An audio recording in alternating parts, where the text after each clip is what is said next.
This is some kind of operation they got going here. 4,000 yards of concrete. Although this dragline operator, this shovel, he is the master, boy. Watch this. This should be something. This should be epic. They've had to make it up as they go. As he said to me, I can't believe no engineer comes on site and not one single Weber State engineer knew this was a wetland and all these smells. I said, I knew. So watch this. So they're going to dump out of the truck into that bucket. I think he's going to try to go into that bucket. I don't know. Maybe he'll just try to dump. I don't know. This should be something. Two pours going on at once. Whoa. Whoa. So I've never seen an operator like this guy. You should see him at the end of the day. He puts it up on one freaking tread and clears out the other tread. I mean, this guy is a master. But 4,000 yards, well over 4,000. And I think this is going to improve it. Get rid of the outside. Okay. Yeah, get rid of the natural springs in here. That'll do it. Here we go. So let's see how this works. This should be something. Okay. Into the bucket.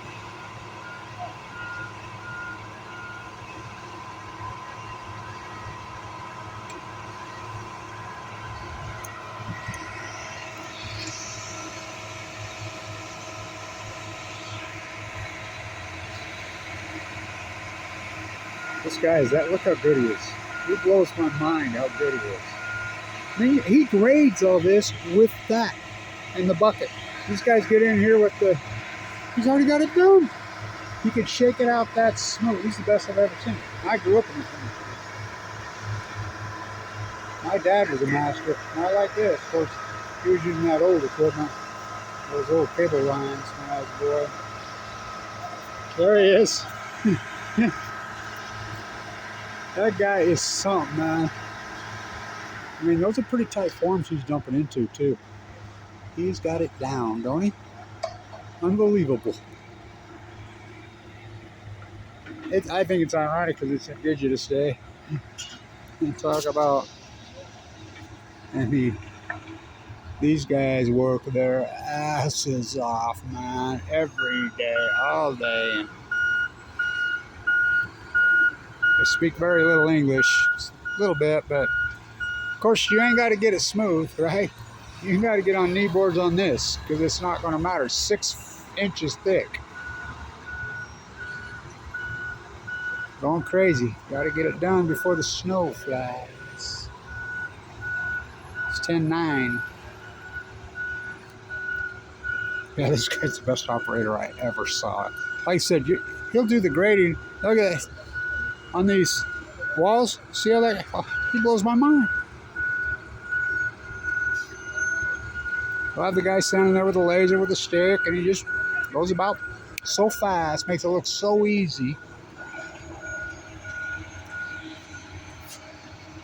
So the old willow, I got a really great video of the old willow. I just found it the other day. I shot in 2013 right there, the other one. And both willows were so beautiful. The day Megan Rice got sentenced, I did a beautiful video like that. And you can see both these beautiful, you see how suffering it's been in this epic drought. You know, I was talking to Mrs. Moore over at the hospital, grew up right over there, and she said, I was having lunch over there, she came up to me, we were visiting, she said 32 geese came in, 32, and landed on the hospital pond Saturday evening. She said she was over there doing her walk, because this loner came in, and she walked up and was talking to me. So 32 dove in there. There he goes. There he goes. So that's what he just did. That's the logo down at St. Onofre. Remember when we all laid on the beach, the Indigenous tribe, that's it, St. Onofre? That's their logo, what he just did. He isn't talking about it. He knows. So, which is irony, because we're dealing with the waste. I say put the spent fuel pool, and I was telling him the story. You know, the kids are in BMX, well, not kids, grown men, but, and skateboarding, and that tribe's beautiful, incredible Indigenous logo. By the way, I got to get a call out of Indigenous State of the great Gene Stone, who helped us so much work down there, passed away. You know, so their logo is just what he just did. And it's shows the star, of course, the North Star, and the Milky Way, which and it's fire because I always said there aren't any good answers. What's my answer to the nuclear waste? Shoot it into space. Get it off our plates. By the way, the best anti-nukers ever that raised me, they're Indigenous. It's Indigenous Day. It's a start, right? It's a start. Columbus Day. So here we go. Born twice. Ew. I mean, well over 4,000 yards.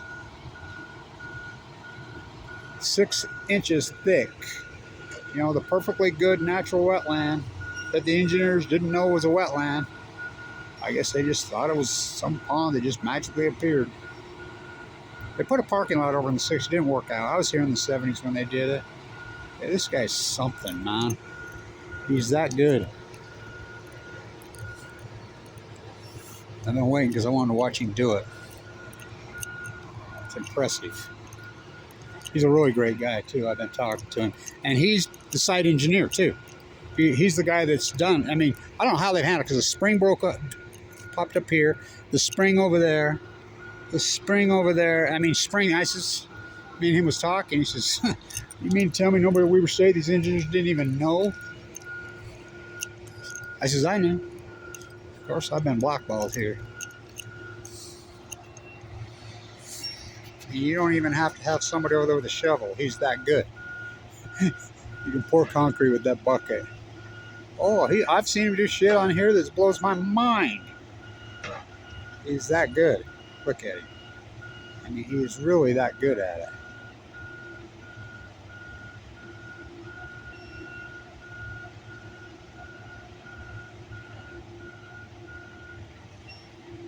Incredible. Let's keep it going here and watch this. 4,000. You know what kind of footprint? Cement. This is concrete. This isn't cement. 4,000 yards of. Oh, here comes the greenwashing bus. Yay, yay, we're going to save the world. You know where we get fossil fuels in Utah? Electricity? You got it. Fossil fuels. We already have electric buses. It's supposed to be a tram. So, this is concrete, not cement. 4,000. Concrete is a product made. Cement's one of the ingredients. We have to have the aggregate, the rock, the sand, of course, the lime. Do you know how they make cement? Go up to Devil's Slide and watch them. I'm an old cement guy. 10,000 jobs, Blanch plowstring. This will be the biggest pour in this region's area by far, besides a freeway. I saw concrete on freeways and poured concrete on freeways for years. I used to work for Concert when I was a kid. Good. And then I owned Blanch Plaster for all those years. Go up there and watch how they make it. You know what they put in it? Flash? Oh, yeah. Byproduct from nuclear? Oh, yeah. By the way, a lot of concrete finishers get leukemia. As I'm that fight. We've been talking. That's the logo,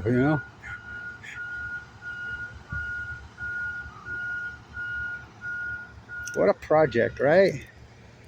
So, they're green. They call this the Pollution Prevention Project, the PPP. Kind of like the loan's going to save the world, the PPP. They got a perfectly good wetland. Why don't you just dredge it down a little bit if that's what you want to do? Leave the springs here. So there's no springs now. So,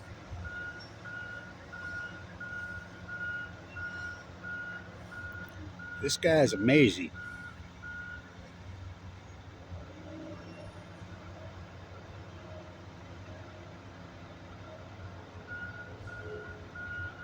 What a process, huh?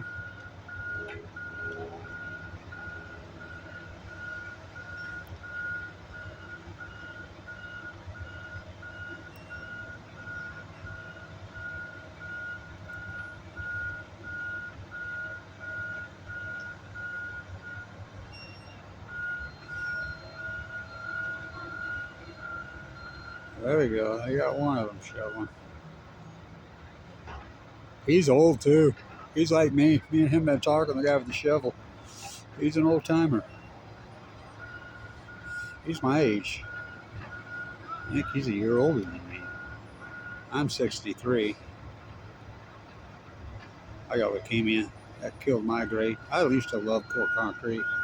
Loved it from the time I was a kid. I grew up Abraham Hunsaker IV on those white sand pits with my grandpa. I grew up in the. We used to make adobe tile. The real, so all that red and blue and green beautiful tile you see all over, that come out of that pit. We didn't use no kiln. We used to start freaking beautiful because that white sand is so clean and beautiful. I didn't even know this, that Abe, you know, I knew Abraham Hunsaker first is the statue at Old Town, the suitor, you know, the gold guy. My grandpa's the fourth. That he was a plaster. He learned to plaster from the indigenous people in San Diego, and adobe, and passed it on. My grandpa's dad was electrocuted on Sakerville, but you know, here he is, a billionaire by today's standards, and he stuck with the church up there. I didn't even know that till just recently, and here I ended up being a plaster. 10,000 jobs. To train the children museum, I built that out of laughing plaster. You know, I have, I mean, not a crew. Me. So anyway, over 4,000 yards, and they're green. And this is some guy to help because so the natural springs are gone. You know, they piped them all out of here. Watch how quickly this algae moves in here. Well, algae doesn't grow on concrete. Oh my Lord! So the natural springs are gone, and it's deep now. It used to be shallow. Remember the moose was standing right there? No moose gonna stand in here now. And it's a natural wetland. It's probably been here for millions and millions of years. How old's concrete? A couple thousand years. Greece? They say they take credit for it, you know, on the aqueducts. He said he was up there looking at mountainous stuff and he realized it was the heat. It was the volcanic activity that created these rock formations. You could see the rock had formed together, and I thought it was the heat, so that's when they learned to cook it. Bingo, got it. Before it didn't, you know, and then Portland cement came off the Portland Islands off the coast of England. It was Joseph Aspin. By the way, Google took down my stuccodamage.com for spreading all this good information. I don't know why, because I went after the fake stucco industry. They don't like it, So he was a bricklayer, and he would cook it on his stove. It's how Portland's into the Portland Islands off England. And I'm not a fan of Portland, but that's what everybody uses because it doesn't last as long. It gets hotter and harder. You cook it to 6,000 degrees. Your clay and lime concoction, which is cement, cooked, heated.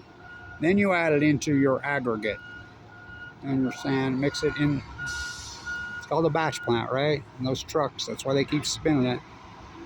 They dump it out. So, before then, but this is green. Oh, fuck. Up is down, black is white. Wanted to get it. 4,000 yards. 4,000. Over. He told me that just, me and him been talking about this, the spent fuel pool, and it's like, wow, you know, and like he says, we don't have nuclear reactors in Mexico.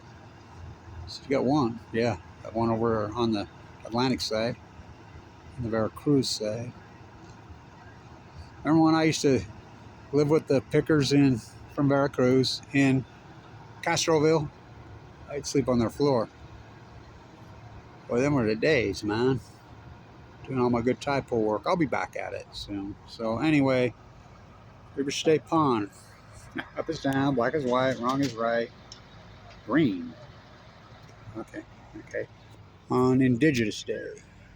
We'll see. So there's 32 that came into the Riverside Pond Saturday evening migrating. Mrs. Moore herself told me. So she saw me and I saw a loner, and so they'll come back here, but I don't know because they need the fresh water. And what water we'll get from the creek, that'll bring some fresh water in, but most of it's urban runoff off these parking lots. So this is the plan so it won't get out there, then clean it easier. Okay, all right. Let's take a perfectly good wetland It's probably been here for millions of years and turned into a concrete. You know what kind of footprint concrete makes on the so-called gases? Stay tuned.